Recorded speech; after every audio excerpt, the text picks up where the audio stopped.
ਜੇ ਅਮਰਿੰਦਰ ਤੇ ਨਵਜੋਤ ਸਿੱਧੂ ਦੋਨੋਂ ਆਈ ਟੂ ਆਈ ਦੇਖਦੇ ਨੇ, ਦੋਨੋਂ ਇਕੱਠੇ ਬਹਿੰਦੇ ਨੇ, ਦੋਨਾਂ ਦਾ ਕਿਸੇ ਤਰ੍ਹਾਂ ਨਾਲ ਵਰਕਿੰਗ ਰਿਲੇਸ਼ਨਸ਼ਿਪ ਬਣਦਾ ਹੈ। ਜੇ ਰਿਲੇਸ਼ਨਸ਼ਿਪ ਨਹੀਂ ਬਣਦਾ ਤੇ ਕਾਂਗਰਸ ਨੂੰ ਮੈਂ ਇਸ ਸਥਿਤੀ 'ਚ ਅੱਜ ਮੈਂ ਇਹ ਕਹਿ ਸਕਦਾ ਕਿ ਕਾਂਗਰਸ ਨੇ ਇਹ ਬਹੁਤ ਹੀ ਸਿਆਣਪ ਨਹੀਂ ਦਿਖਾਈ ਨਵਜੋਤ ਸਿੰਘ ਸਿੱਧੂ ਨੂੰ ਪ੍ਰੈਜ਼ੀਡੈਂਟ ਬਣਾ ਕੇ। ਤਾਂ ਕਾਂਗਰਸ ਦੀ ਜਿਹੜੀ ਪੰਜਾਬ ਦੀ ਪਾਰਟੀ ਹੈ ਉਹ 5 ਘੋੜੇ ਨੇ ਉਹਦੇ। ਨਵਜੋਤ ਸਿੰਘ ਸਿੱਧੂ ਇੱਕ ਘੋੜਾ ਹੋ ਗਿਆ ਜਿਹੜਾ ਪ੍ਰੈਜ਼ੀਡੈਂਟ ਹੈ, 4 ਘੋੜੇ ਤੁਸੀਂ ਵਰਕਿੰਗ ਪ੍ਰੈਜ਼ੀਡੈਂਟ ਦੇ ਨਾਂ ਤੇ ਲਾਤੇ। ਉਹ ਵਰਕਿੰਗ ਪ੍ਰੈਜ਼ੀਡੈਂਟ ਹੁਣ ਉਹਨਾਂ ਦਾ ਤੇ ਨਵਜੋਤ ਸਿੱਧੂ ਦਾ ਕੀ ਰਿਲੇਸ਼ਨ ਰਹੇਗਾ, ਉਹਨਾਂ ਦਾ ਪਾਰਟੀ ਨਾਲ ਕੀ ਰਿਲੇਸ਼ਨ ਰਹੇਗਾ, ਕੀ ਉਹ ਅਮਰਿੰਦਰ ਦੇ ਨੋਮੀਨੀਜ਼ ਨੇ। ਸੋ ਇਹ ਚਾਰੀ ਚੀਜ਼ਾਂ ਹਜੇ ਨਿੱਤਰ ਕੇ ਜਦੋਂ ਬਾਹਰ ਆਉਣਗੀਆਂ ਉਹ ਤੋਂ ਬਾਅਦ ਹੀ ਪਤਾ ਲੱਗੇਗਾ। ਇਸ ਵੇਲੇ ਮੈਨੂੰ ਕੋਈ ਬਹੁਤੀ ਉਮੀਦ ਨਹੀਂ ਲੱਗ ਰਹੀ। ਜਦੋਂ ਤੁਸੀਂ ਆਪਣੇ ਕੰਮਾਂ ਦੀ ਜਿਹਦੇ ਬਾਰੇ ਲੋਕੀ ਨਹੀਂ ਜਾਣਦੇ ਡਰਮ ਬੀਟਿੰਗ ਖੁਦ ਕਰਨ ਲੱਗ ਜਾਂਦੇ ਹੋ, ਇਹਦਾ ਮਤਲਬ ਕਿਤੇ ਨਾ ਕਿਤੇ ਤੁਸੀਂ ਕਮਜ਼ੋਰ ਫੀਲ ਕਰ ਰਹੇ ਹੋ। 3 ਸਾਲ ਨਾ ਕਿਸੇ ਨਾਲ ਪਬਲਿਕ ਡੀਲਿੰਗ ਕੀਤੀ, ਨਾ ਕੋਈ ਪਾਰਟੀ ਦੇ ਫੰਕਸ਼ਨ 'ਚ ਆਏ ਗਏ, ਨਾ ਸਰਕਾਰ ਦਾ ਹਿੱਸਾ ਰਹੇ, ਨਾ ਪਾਰਟੀ ਹਾਈ ਕਮਾਂਡ ਨਾਲ ਕੋਈ ਤਾਲੁਕ ਰੱਖਿਆ। ਉਹਨਾਂ ਦਾ ਦੋਸ਼ ਸੀਗਾ ਕਿ ਮੈਨੂੰ ਕੰਮ ਨਹੀਂ ਕਰਨ ਦਿੱਤਾ ਜਾ ਰਿਹਾ ਸੀ। ਪਿਛਲੇ ਜਿਹੜੀ ਮੈਂ ਤੇਲੰਗਾਨਾ ਵਾਲੀ ਰਿਪੋਰਟ ਵੀ ਦਿੱਤੀ ਉਹ ਵੀ ਕਹਿੰਦੇ ਵੀ ਨਹੀਂ, ਉਹਨਾਂ ਨੇ ਓਪਨਲੀ ਤੌਰ ਤੇ ਲਗਾਤਾਰ ਦੋਸ਼ ਲਾਉਂਦੇ ਰਹੇ ਨੇ ਕੈਪਟਨ ਸਰਕਾਰ ਤੇ ਕਿ ਇੱਕ ਸਿਸਟਮ ਮੈਨੂੰ ਕੰਮ ਕਰਨ ਨਹੀਂ ਦੇ ਰਿਹਾ। ਇਹਨਾਂ ਨੂੰ ਹਮੇਸ਼ਾ ਇਹੀ ਪ੍ਰੋਬਲਮ ਹੁੰਦੀ ਹੈ। ਇਹ ਜਦੋਂ ਕ੍ਰਿਕਟ ਖੇਡਦੇ ਸੀਗੇ ਉਦੋਂ ਵੀ ਸਿਸਟਮ ਖਰਾਬ ਹੁੰਦਾ ਸੀ ਇਹਨਾਂ ਲਈ। ਇਹ ਜਦੋਂ ਪਾਰਟੀ ਦੇ ਐਮਪੀ ਸੀਗੇ ਬੀਜੇਪੀ ਦੇ ਉਦੋਂ ਵੀ ਸਿਸਟਮ ਖਰਾਬ ਸੀਗਾ। ਇਹ ਜਦੋਂ ਰਾਜ ਸਭਾ ਮੈਂਬਰ ਬਣ ਕੇ ਚਲੇ ਗਏ ਉਦੋਂ ਵੀ ਸਿਸਟਮ ਖਰਾਬ ਸੀਗਾ। ਤੇ ਇੱਕ ਮਾਨਸਿਕਤਾ ਹੈਗੀ ਹੈ ਇਹਨਾਂ ਦੀ ਜਿਹੜੀ ਇਹਨਾਂ ਦਾ ਪਰਸਨੈਲਿਟੀ ਦਾ ਇੱਕ ਅੰਗ ਬਣੀ ਹੋਈ ਹੈ। ਚੰਗਾ ਰਾਜਨੀਤਿਕ ਨੇਤਾ ਤੇ ਕੁਸ਼ਲ ਐਡਮਿਨਿਸਟ੍ਰੇਟਰ ਉਹ ਹੁੰਦਾ ਹੈ ਜਿਹੜਾ ਆਪਣਾ ਰਸਤਾ ਕੱਢਦਾ ਸਾਰੇ ਚੈਲੰਜਸ ਨੂੰ ਲੈ ਕੇ। ਇਹ ਨਹੀਂ ਹੁੰਦਾ ਕਿ ਮੇਰੇ ਸਾਹਮਣੇ ਚੈਲੰਜ ਆ ਗਿਆ ਤੇ ਮੈਂ ਬੋਰੀਆ ਬਿਸਤਰਾ ਬੰਨਿਆ ਤੇ ਘਰ ਚੱਲਿਆ। ਸਿੱਧੂ ਸਾਹਿਬ ਅਕਸਰ ਕਹਿੰਦੇ ਹੁੰਦੇ ਕਿ ਮੈਨੂੰ ਪ੍ਰਚਾਰ ਦਾ ਸਾਧਨ ਸਮਝ ਕੇ ਉਹ ਸੋਪੀਸ਼ ਨੂੰ ਪੇਸ਼ ਕਰ ਦਿੰਦੇ। ਹੁਣ ਤੇ ਪ੍ਰਧਾਨ ਪੇਸ਼ ਕਰਤਾ, ਤੁਹਾਨੂੰ ਲੱਗਦਾ ਵੀ ਪ੍ਰਚਾਰ ਤੇ ਪ੍ਰਸਾਰ ਇਕੱਠਾ ਕਰ ਪਾਉਣਗੇ? ਦੋਨੋਂ ਬਿੱਲ ਆਪਸ਼ਨਲ ਨੇ ਜਿਹਦੇ ਰੌਲਾ ਪੈ ਰਿਹਾ। ਮੰਡੀਆਂ ਵਾਲਾ ਬਿੱਲ ਵੀ ਆਪਸ਼ਨਲ ਹੈ ਤੇ ਕੰਟਰੈਕਟ ਫਾਰਮਿੰਗ ਵਾਲਾ ਵੀ ਆਪਸ਼ਨਲ ਹੈ। ਜਦੋਂ ਤੱਕ ਕਿਸਾਨ ਨਹੀਂ ਚਾਹੇਗਾ ਕੋਈ ਗਲਾ ਫੜ ਕੇ ਉਹਦੀ ਜ਼ਮੀਨ ਕੰਟਰੈਕਟ ਤੇ ਨਹੀਂ ਲੈ ਸਕਦਾ। ਕਿਸਾਨ ਲੀਡਰਾਂ ਨੇ ਗਲਤ ਪਰਸੈਪਸ਼ਨ ਬਣਾਇਆ। ਮੈਂ ਖੇਤੀ ਕਰ ਰਿਹਾ, ਜੇ ਮੇਰਾ ਦਿਲ ਕਰੇਗਾ ਮੈਂ ਕੰਟਰੈਕਟ ਤੇ ਦਊਂਗਾ। ਬਿੱਲ ਇਹ ਨਹੀਂ ਕਹਿੰਦਾ ਕਿ ਅਜੇ ਕੁਮਾਰ ਜੇ ਤੂੰ ਖੇਤੀ ਕਰ ਰਿਹਾ ਤੇ ਤੂੰ ਕੰਟਰੈਕਟ ਤੇ ਦੇਣਾ ਹੀ ਦੇਣਾ। ਕਿਸਾਨ ਲੀਡਰਾਂ ਨੇ ਕੀ ਕੀਤਾ ਹੈ ਕਿ ਉਹ ਸਾਰਾ ਪਰਸੈਪਸ਼ਨ ਵਾਈਪ ਆਊਟ ਕਰਕੇ 2 ਚੀਜ਼ਾਂ ਲੈ ਲਈਆਂ ਇਹਨਾਂ ਨੇ। ਇੱਕ ਭੈ ਪੈਦਾ ਕਰਤਾ ਕਿ ਅਡਾਨੀ ਅੰਬਾਨੀ ਆ ਕੇ ਤੁਹਾਡੀ ਜ਼ਮੀਨ ਲੈ ਲੈਣਗੇ। ਦੂਜਾ ਇੱਕ ਭੈ ਪਾਤਾ ਕਿ ਐਮਐਸਪੀ ਚਲੀ ਜਾਏਗੀ। ਇਹਨਾਂ ਦੋਨਾਂ ਚੀਜ਼ਾਂ ਦਾ ਬਿੱਲਾਂ ਨਾਲ ਕੋਈ ਤਾਲੁਕ ਹੀ ਨਹੀਂ ਹੈ। ਸਕਾਈ ਨਿਊਜ਼ ਪੰਜਾਬ ਦੇਖ ਰਹੇ ਦਰਸ਼ਕਾਂ ਨੂੰ ਸਤਿ ਸ੍ਰੀ ਅਕਾਲ। ਮੈਂ ਹਾਂ ਤੁਹਾਡੇ ਨਾਲ ਆਰਐਸ ਲਿਬਰੇਟ। ਕਾਂਗਰਸ ਦੇ ਵਿੱਚ ਚੱਲ ਰਹੇ ਅੰਦਰਲੀ ਖਾਨਾ ਜੰਗੀ ਨੂੰ ਕੱਲ ਇੱਕ ਰਾਹ ਮਿਲ ਗਿਆ ਹੈ। ਪ੍ਰਧਾਨਗੀ ਬਦਲ ਦਿੱਤੀ ਗਈ ਹੈ। ਧੜੇਬੰਦੀ ਦੇ ਵਿੱਚ ਦੂਸਰੇ ਧੜੇ ਤੋਂ ਲੋਕ ਸੱਤਾ ਧਿਰ ਵਾਲੇ ਪਾਸੇ ਜਾਂਦੇ ਨਜ਼ਰ ਆ ਰਹੇ ਨੇ। 10 ਕੁ ਜਿਹੜੇ ਐਮਐਲਏ ਨੇ ਉਹਨਾਂ ਨੇ ਇੱਕ ਆਪਦਾ ਲਾਸਟ ਸਮੇਂ ਵੀ ਇੱਕ ਇਤਰਾਜ਼ ਜ਼ਾਹਿਰ ਕੀਤਾ ਕਿ ਕੈਪਟਨ ਸਾਹਿਬ ਦੀ ਨਿਰਾਸ਼ਾ ਨਾ ਦਿੱਤੀ ਜਾਵੇ। ਉਹਨਾਂ ਨੇ ਇੰਨਾ ਲੰਮਾ ਸਮਾਂ ਕੰਮ ਕੀਤਾ ਅਤੇ ਜੇ ਉਹ ਜਨਤਕ ਤੌਰ 'ਤੇ ਮਾਫੀ ਮੰਗਦੇ ਨੇ ਸਿੱਧੂ ਸਾਹਿਬ ਤੋਂ ਪਹਿਲਾਂ ਕੀਤੇ ਗਏ ਟਵੀਟਾਂ ਨੂੰ ਜਾਂ ਕੋਈ ਗੱਲ ਕਹਿੰਦੇ ਤਾਂ ਫਿਰ ਇੱਕ ਗੱਲ ਬਣ ਸਕਦੀ ਹੈ। ਹਜੇ ਵੀ ਨਾਰਾਜ਼ਗੀ ਇੱਕ ਧੜੇ ਦੀ ਚੱਲ ਰਹੀ ਹੈ। ਸ਼ਾਂਤੀ ਛਾ ਗਈ ਹੈ। ਇੱਕ ਪਾਸੇ ਜਸ਼ਨ ਦੇ ਮਾਹੌਲ ਨੇ। ਸਿੱਧੂ ਸਾਹਿਬ ਪਟਿਆਲੇ ਤੋਂ ਚੰਡੀਗੜ੍ਹ ਲਈ ਚੱਲ ਪਏ ਨੇ। ਇੱਥੇ ਦਫ਼ਤਰ ਦੇ ਵਿੱਚ ਸਾਜੋ ਸਮਾਨ ਨਵਾਂ ਲਗਾ ਦਿੱਤਾ ਗਿਆ, ਫਲੈਕਸ ਬੋਰਡ ਲਗਾ ਦਿੱਤੇ ਗਏ ਨੇ। ਨਵੀਂ ਪਾਰੀ ਸ਼ੁਰੂ ਹੋਣ ਜਾ ਰਹੀ ਹੈ। ਮੰਨਿਆ ਜਾ ਰਿਹਾ ਹੈ ਕਿ ਕਾਂਗਰਸ ਦੇ ਵਿੱਚ ਇੱਕ ਨਵੀਂ ਰੌਂ ਜਾਗੀ ਹੈ। ਅਜਿਹੀ ਸਥਿਤੀ ਨੂੰ ਕੁਝ ਐਨਾਲਿਸਿਸ ਕਰਨ ਲਈ ਸਾਡੇ ਨਾਲ ਨੇ ਸੀਨੀਅਰ ਪੱਤਰਕਾਰ ਸ਼੍ਰੀ ਅਜੇ ਭਾਰਦਵਾਜ ਜੀ, ਜੋ ਲੰਬੇ ਸਮੇਂ ਤੋਂ ਪੱਤਰਕਾਰੀ ਦੇ ਖੇਤਰ ਦੇ ਵਿੱਚ ਨੇ, ਨਾਮਵਰ ਅਦਾਰਿਆਂ ਦੇ ਵਿੱਚ ਕੰਮ ਕਰ ਚੁੱਕੇ ਨੇ। ਉਹਨਾਂ ਤੋਂ ਜਾਣਾਂਗੇ ਕਿ ਹੁਣ ਵਾਕਈ ਕਾਂਗਰਸ ਦੇ ਵਿੱਚ ਇੱਕ ਰੌਂ ਬਦਲੀ ਹੈ ਜਾਂ 4.5 ਸਾਲ ਦੇ ਕੰਮ ਨਾ ਕੀਤੇ ਕੰਮ ਲੁਕ ਜਾਣਗੇ। ਨਵੀਂ ਰੌਂ ਦੇ ਵਿੱਚ ਪਾਰਟੀ 2022 ਦੀਆਂ ਚੋਣਾਂ 'ਚ ਉਤਰੇਗੀ। ਆਓ ਦਰਸ਼ਕਾਂ 'ਚ ਵਕਫਾ ਨਾ ਬਣਦੇ ਹੋਏ ਮੈਂ ਸਿੱਧਾ ਭਾਰਦਵਾਜ ਜੀ ਕੋਲ ਜਾਵਾਂਗਾ। ਭਾਰਦਵਾਜ ਜੀ, ਸਕਾਈ ਨਿਊਜ਼ ਪੰਜਾਬ 'ਤੇ ਤੁਹਾਡਾ ਸਵਾਗਤ ਹੈ। Thank you. ਹਾਈ ਕਮਾਂਡ ਦੀ ਇਸ ਬਦਲਾਅ ਨੂੰ ਤੁਸੀਂ ਕਿਵੇਂ ਦੇਖਦੇ ਹੋ? ਇਸ ਬਦਲਾਅ ਬਾਰੇ ਕਾਫੀ ਦੇਰ ਤੋਂ ਜਦੋਜਹਿਦ ਚੱਲ ਰਹੀ ਸੀ ਜੀ। ਸਿਰਫ ਇਸ ਕਰਕੇ ਕਿ ਨਵਜੋਤ ਸਿੰਘ ਸਿੱਧੂ ਨੂੰ ਐਡਜਸਟ ਕਰਨਾ ਸੀ ਪਾਰਟੀ 'ਚ। ਜੀ। ਪਾਰਟੀ ਅਦਰਵਾਈਜ਼ ਠੀਕ ਚੱਲ ਰਹੀ ਸੀ ਆਪਣੇ ਤਰੀਕੇ ਨਾਲ, ਤੌਰ ਤਰੀਕੇ ਨਾਲ ਕੰਮ ਹੋ ਰਹੇ ਸੀ, ਨਹੀਂ ਹੋ ਰਹੇ ਸੀ ਜੀ।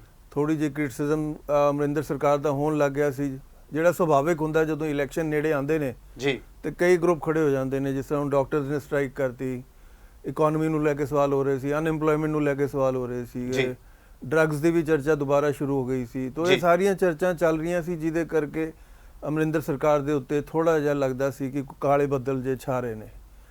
ਲੇਕਿਨ ਇਹ ਸਾਰੀ ਚੀਜ਼ ਨੂੰ ਲੈਂਦੇ ਹੋਏ ਨਵਜੋਤ ਸਿੰਘ ਸਿੱਧੂ ਮੈਦਾਨ 'ਚ ਉਤਰਦੇ ਨੇ ਜੀ।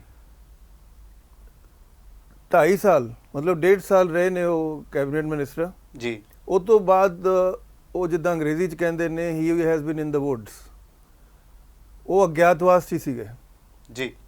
3 ਸਾਲ ਨਾ ਕਿਸੇ ਨਾਲ ਪਬਲਿਕ ਡੀਲਿੰਗ ਕੀਤੀ, ਨਾ ਕੋਈ ਪਾਰਟੀ ਦੇ ਫੰਕਸ਼ਨ 'ਚ ਆਏ ਗਏ, ਨਾ ਸਰਕਾਰ ਦਾ ਹਿੱਸਾ ਰਹੇ, ਨਾ ਪਾਰਟੀ ਹਾਈ ਕਮਾਂਡ ਨਾਲ ਕੋਈ ਤਾਲੁਕ ਰੱਖਿਆ। ਜੀ। ਜਿਹਨੂੰ ਕਹਿੰਦੇ ਨੇ 3 ਸਾਲ ਬਿਲਕੁਲ ਅਗਿਆਤਵਾਸ ਸੀ। ਹੁਣ ਜਦੋਂ ਇਲੈਕਸ਼ਨ ਦੇ 6 ਮਹੀਨੇ ਰਹਿ ਗਏ ਤਾਂ ਉਹ ਆਏ ਸਾਹਮਣੇ, ਸੀਨ ਤੇ ਆਏ, ਉਹਨਾਂ ਨੇ ਪ੍ਰੈਸ਼ਰ ਪਾਇਆ, ਉਹਨਾਂ ਨੇ ਆਪਣੀ ਇੱਕ ਹਾਈਪ ਬਿਲਡ ਕੀਤੀ, ਵਿੱਚੋਂ ਇੱਕ ਫੀਲਰ ਭੇਜੇ ਪਾਰਟੀ ਹਾਈ ਕਮਾਂਡ ਨੂੰ ਕਿ ਮੇਰੀ ਰੀਹੈਬਿਲਿਟੇਸ਼ਨ ਕੀਤੀ ਜਾਵੇ ਜੀ। ਮੈਨੂੰ ਕੋਈ ਚੰਗਾ ਅਹੁਦਾ ਦਿੱਤਾ ਜਾਏ, ਜੀ। ਨਹੀਂ ਤੇ ਫਿਰ ਮੈਂ ਕੁਝ ਹੋਰ ਕਰਾਂਗਾ। ਜਿੱਦਾਂ ਕਿ ਬੜੀ ਇੰਡੀਕੇਸ਼ਨ ਆ ਰਹੀ ਸੀ ਕਿ ਉਹਨਾਂ ਨੇ ਸਾਫ਼ ਇੰਡੀਕੇਟ ਕੀਤਾ ਸੀ ਮੈਂ ਪਾਰਟੀ ਵੀ ਬਦਲ ਸਕਦਾ।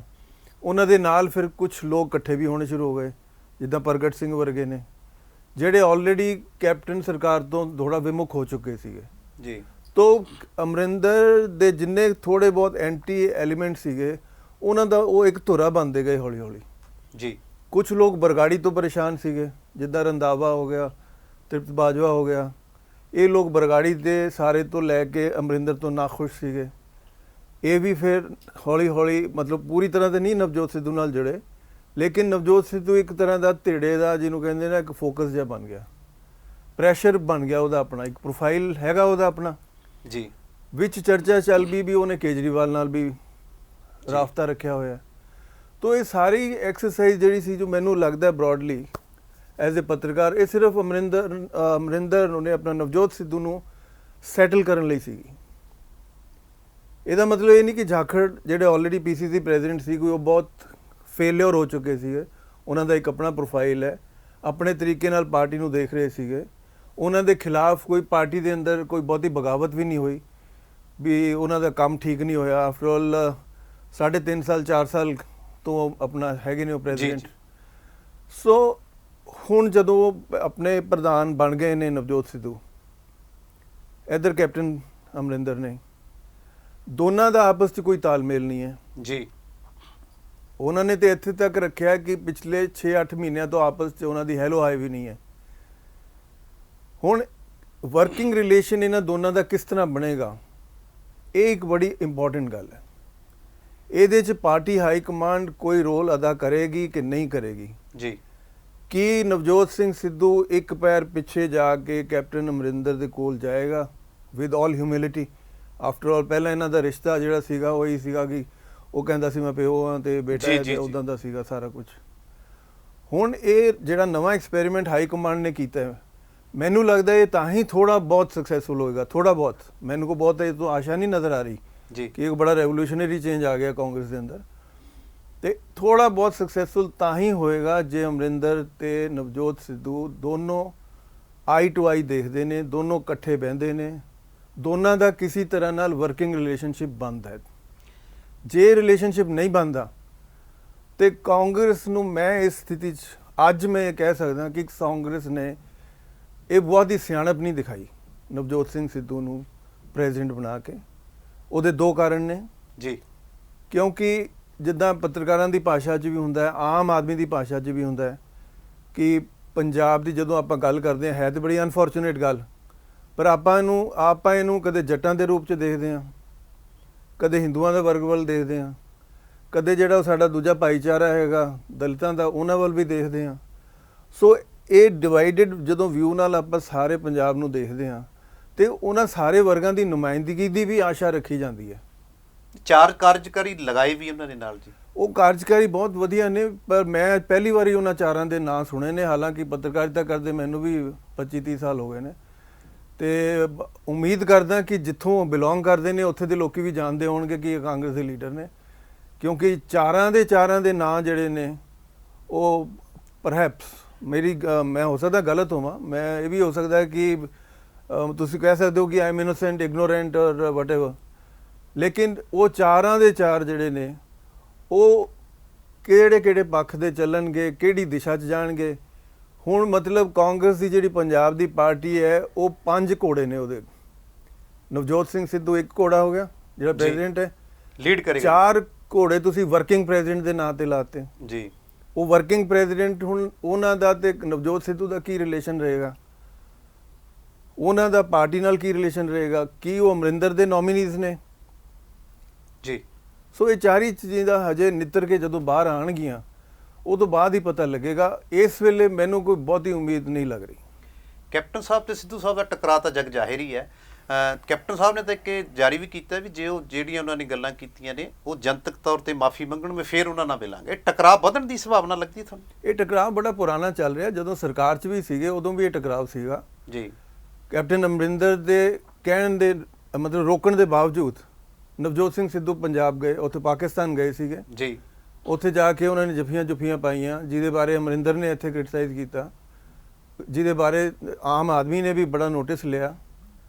ਤੇ ਜੇ ਆਪਾਂ ਇਹ ਕਹੀਏ ਕਿ ਨਵਜੋਤ ਸਿੱਧੂ ਇਮਰਾਨ ਖਾਨ ਦੇ ਪਰਸਨਲ ਫਰੈਂਡ ਸੀਗੇ ਇਸ ਕਰਕੇ ਗਏ ਸੀਗੇ, ਐਜ਼ ਏ ਮਿਨਿਸਟਰ ਨਹੀਂ ਗਏ ਸੀ, ਤੇ ਆਪਾਂ ਨੂੰ ਇਹ ਵੀ ਨਹੀਂ ਭੁੱਲਣਾ ਚਾਹੀਦਾ ਕਿ ਉਹ ਇਨਵੀਟੇਸ਼ਨ ਗਾਵਸਕਰ ਨੂੰ ਵੀ ਆਇਆ ਸੀ ਜੀ।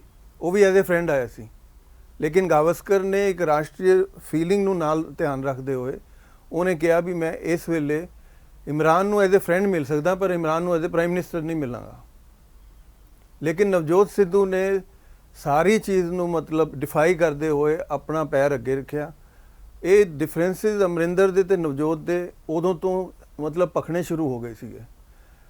ਅਮਰਿੰਦਰ ਨੇ ਆ ਕੇ ਫਿਰ ਜਦੋਂ ਪੋਰਟਫੋਲੀਓ ਇਹਨਾਂ ਦਾ ਬਦਲਿਆ ਜੀ, ਤੇ ਹੁਣ ਮੈਨੂੰ ਇਹ ਵੀ ਬੜੀ ਵਿਚਿੱਤਰ ਜਿਹੀ ਗੱਲ ਲੱਗਦੀ ਹੈ ਵੀ ਤੁਸੀਂ ਕੈਬਨਿਟ ਮਿਨਿਸਟਰ ਹੋ, ਤੁਹਾਨੂੰ ਐਜੂਕੇਸ਼ਨ ਡਿਪਾਰਟਮੈਂਟ ਦੇ ਦਿੱਤਾ, ਤੁਹਾਨੂੰ ਸੋਸ਼ਲ ਵੈਲਫੇਅਰ ਦੇ ਦਿੱਤਾ, ਜਾਂ ਤੁਹਾਨੂੰ ਟਰਾਂਸਪੋਰਟ ਦੇ ਦਿੱਤਾ, ਜਾਂ ਤੁਹਾਨੂੰ ਫਾਈਨੈਂਸ ਦੇ ਦਿੱਤਾ, ਜਾਂ ਤੁਹਾਨੂੰ ਹੋਰ ਡਿਪਾਰਟਮੈਂਟ ਦੇ ਦਿੱਤਾ ਜੀ। ਇਹਦੇ ਨਾਲ ਤੁਹਾਡੀ ਪ੍ਰੈਸਟੀਜ ਤੇ ਡਿਫਾਈਨ ਨਹੀਂ ਹੁੰਦੀ।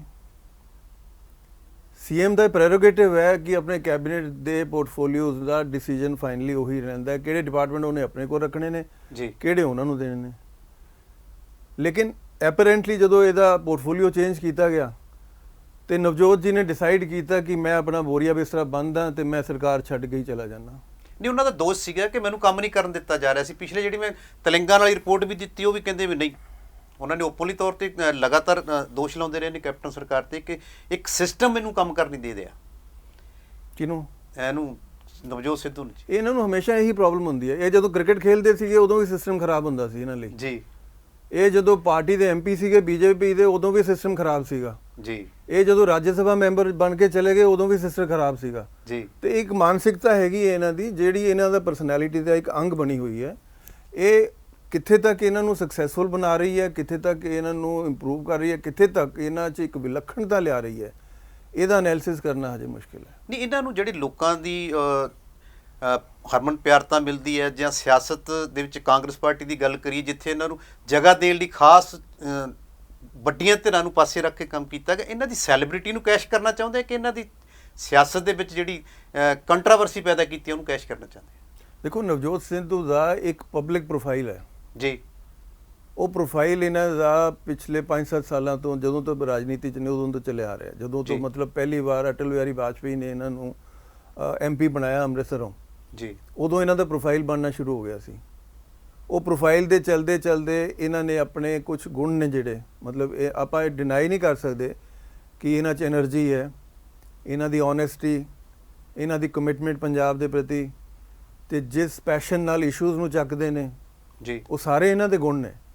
ਇਹ ਸਾਰੇ ਗੁਣਾਂ ਦੇ ਚਲਦੇ ਇਹਨਾਂ ਦਾ ਇੱਕ ਪਬਲਿਕ ਇਮੇਜ ਬਣਿਆ ਹੋਇਆ ਹੈ।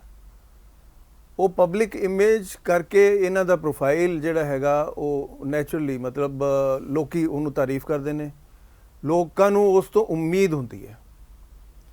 ਹੁਣ ਇਹ ਉਮੀਦ ਜਦੋਂ ਮੈਂ ਇਹਨਾਂ ਦਾ ਐਨਾਲਿਸਿਸ ਕਰਦਾ ਐਜ਼ ਅ ਜਰਨਲਿਸਟ, ਇਹਨਾਂ ਨੂੰ ਮੌਕਾ ਮਿਲਿਆ ਕੈਬਨਿਟ ਮਿਨਿਸਟਰ ਦੇ ਨਾਤੇ ਕੰਮ ਕਰਨ ਦਾ, ਤੇ ਉਹ ਇਹਨਾਂ ਨੇ ਬਜਾਏ ਇਹਦੇ ਕਿ ਮੈਂ ਕੰਮ ਕਰਾਂ ਇਹਨਾਂ ਨੇ ਬੋਰੀਆ ਬਿਸਤਰਾ ਬਣ ਲਿਆ ਇਹ ਕਹਿ ਕੇ ਕਿ ਸਿਸਟਮ ਨਹੀਂ ਹੈਗਾ। ਕੱਲ੍ਹ ਨੂੰ ਪਰਮਾਤਮਾ ਕਰੇ ਰੱਬ ਕਰੇ ਜੇ CM ਬਣਦੇ ਨੇ ਫਿਰ ਇਹਨਾਂ ਨੇ ਸਿਸਟਮ ਦਾ ਕੋਈ ਬਹਾਨਾ ਬਣਾ ਲੈਣਾ ਕਿ ਮੈਨੂੰ ਸਿਸਟਮ ਐ ਨਹੀਂ ਕਰਨ ਦੇ ਰਿਹਾ, ਸਿਸਟਮ ਐ ਨਹੀਂ ਕਰਨ ਦੇ ਰਿਹਾ। ਚੰਗਾ ਰਾਜਨੀਤਿਕ ਨੇਤਾ ਤੇ ਕੁਸ਼ਲ ਐਡਮਿਨਿਸਟ੍ਰੇਟਰ ਉਹ ਹੁੰਦਾ ਹੈ ਜਿਹੜਾ ਆਪਣਾ ਰਸਤਾ ਕੱਢਦਾ ਸਾਰੇ ਚੈਲੰਜਸ ਨੂੰ ਲੈ ਕੇ। ਇਹ ਨਹੀਂ ਹੁੰਦਾ ਕਿ ਮੇਰੇ ਸਾਹਮਣੇ ਚੈਲੰਜ ਆ ਗਿਆ ਤੇ ਮੈਂ ਬੋਰੀਆ ਬਿਸਤਰਾ ਬੰਨਿਆ ਤੇ ਘਰ ਚੱਲਿਆ ਜੀ। ਨਹੀਂ, ਹੁਣ ਵੀ ਇੱਕ ਬਹੁਤ ਵੱਡੀ ਚੁਣੌਤੀ ਹੈ ਇਸ ਸਮੇਂ ਜਿੱਥੇ ਬਹੁਤ ਵੱਡਾ ਟਕਰਾਅ, ਬਹੁਤ ਵੱਡੇ ਲੀਡਰ ਦਾ ਟਕਰਾਅ, ਜਿਹੜੇ ਮੌਜੂਦਾ CM ਨੇ ਉਹ ਸਿੱਧਾ ਟਕਰਾ ਨੇ। ਤੇ ਹੁਣ ਤੁਹਾਨੂੰ ਲੱਗਦਾ ਵੀ ਇਹ ਉਹ ਚੁਣੌਤੀ ਨੂੰ, ਇਸ ਨੂੰ ਚੰਗੀ ਤਰ੍ਹਾਂ ਸਵੀਕਾਰ ਕਰਕੇ ਇਹ ਤੁਹਾਡੇ ਸ਼ਬਦ ਹੀ ਸਾਰਾ ਕੁਝ ਆਪਣੇ ਆਪ ਹੀ ਐਕਸਪਲੇਨ ਕਰ ਰਹੇ ਨੇ ਵੀ ਇਹ ਟਕਰਾਅ ਹੈਗਾ। ਮੈਂ ਤੁਹਾਡੇ ਨਾਲ ਗੱਲ ਇਸੇ ਭਾਵ 'ਚ ਸ਼ੁਰੂ ਕੀਤੀ ਸੀ ਕਿ ਇਹ ਟਕਰਾਅ ਹੈਗਾ, ਇਹਦੇ ਤੋਂ ਮੈਨੂੰ ਇਸ ਕਰਕੇ ਇਸ ਰਿਲੇਸ਼ਨ ਤੋਂ ਬਹੁਤੀ ਆਸ਼ਾ ਨਹੀਂ ਨਜ਼ਰ ਆ ਰਹੀ। ਜੇ ਇਹ ਟਕਰਾਅ ਨੂੰ ਪਾਰਟੀ ਹਾਈ ਕਮਾਂਡ ਨੇ ਡਾਇਲਿਊਟ ਕੀਤਾ ਜਾਂ ਡਿਫਿਊਜ਼ ਕੀਤਾ ਤਾਂ ਇਹਨਾਂ ਦੀ ਜੋੜੀ ਜਾ ਕੇ ਕਿਤੇ ਪੰਜਾਬ ਨੂੰ ਹੈਲਪ ਕਰੇਗੀ ਜਾਂ ਕਾਂਗਰਸ ਪਾਰਟੀ ਨੂੰ ਹੈਲਪ ਕਰੇਗੀ।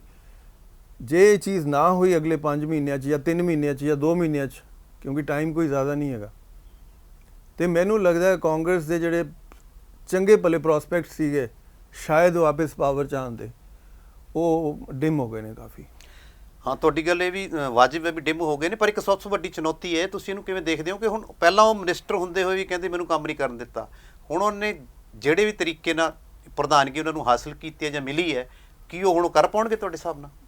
ਜਿਹੜੇ ਉਹ ਸਵਾਲ ਉਠਾਉਂਦੇ ਸੀ ਕਿ ਮੈਨੂੰ ਕੰਮ ਨਹੀਂ ਕਰਨ ਦਿੰਦੇ, ਮੇਰੀਆਂ ਜਿਹੜੀਆਂ ਰਿਪੋਰਟਾਂ ਬਣਾ ਕੇ ਦਿੱਤੀਆਂ ਉਹ ਲਾਗੂ ਨਹੀਂ ਕੀਤੀਆਂ, ਮਾਫੀਆ ਖਤਮ ਕਰਨਾ, ਉਹਦੇ ਪਿੱਛੇ ਯਾਨੀ ਕਿ ਅਸਿੱਧੇ ਤੌਰ ਤੇ ਸਰਕਾਰ ਰਾਜੀ ਨਹੀਂ ਸੀ, ਜਿਹੜੇ ਉਹਨੇ ਰਿਪੋਰਟਾਂ ਇਹਨਾਂ ਨੇ ਕਿਹੜੀਆਂ ਬਣਾਈਆਂ ਮੈਨੂੰ ਧਿਆਨ ਨਹੀਂ ਆ ਰਹੀਆਂ ਜੀ।